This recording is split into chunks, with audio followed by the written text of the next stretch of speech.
Ikalawang termino para kay Pangulong Aquino, yan po ang panawagang lumabas sa isang print advertisement. Agad namang iginiit ng Malacanang na wala daw silang kinalaman dito. Nakatutok si Sandra Aguinaldo. Ito ang full-page paid advertisement na lumabas sa pahayagang Philippine Daily Inquirer ngayong araw mula sa nagpakilala lamang sa tawag na Movement for Reform, Continuity and Momentum o More to Come. Kanilang panawagan, ikalawang termino para kay Pinoy. Si Pinoy raw kasi mismo ang best and only successor at matapat na tao. Nararapat daw itong humingi ng ikalawang termino para daw maipagpatuloy ang kanyang nasimulan. Magagawa raw ito ng Kongreso sa pamamagitan ng pag-upo bilang Constituent Assembly na magmumungkahi ng pag-amyenda sa saligang batas para payagan ang muling paghalal sa isang nakaupong Pangulo. May sapat na bilang naman daw ang mga alyado ng Pangulo sa Kongreso para sa pag-amyenda ng saligang batas. May papakita naman daw ang suporta ng tao para dito sa pamamagitan ng signature campaign para makaipon ng 8 million signatures. Tumanggi ang Philippine Daily Inquirer na sabihin kung sino ang nag-place ng advertisement na ito.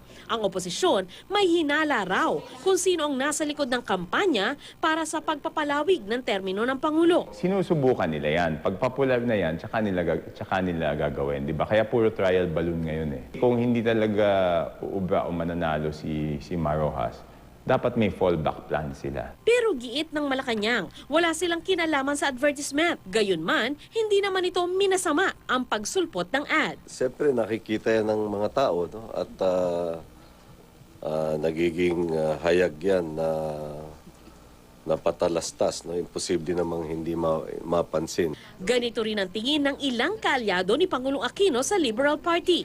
We're happy that you should treat it as really as an expression or an endorsement of what the good that this administration has been doing. Matatandaang mula nga nang lumutang ang usapin ng term extension, paulit-ulit nang sinabi ni Pangulong Aquino na makikinig lang siya sa nais ng kanyang mga boss. Sa ipinadalang statement ng grupong More to Come sa GMA News, ang full-page ad ay pagtugon lamang daw nila sa tanong kung sino ang boss na dapat konsultahin ni Pinoy. Sinabi rin nila na ang lead conveners ng kanilang grupo ay sina Attorney Melvin Matibag, dating General Manager ng Manila International Airport Authority, at RJ Echeverry, konsihal ng Caloocan. May ilang Facebook account din na Run Pinoy Run na nananawagan ng second term at charter change. Meron ding FB account na One More Term for Pinoy.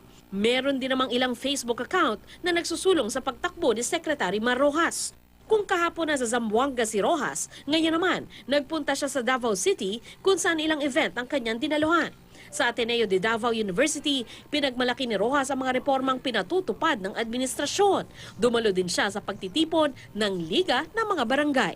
Alam mo, napakaraming trabaho. Nandito kami ni Seg Ging, trabaho ang aming tinutugon. Sandra Aguinaldo, Nakatutok, 24 Oras.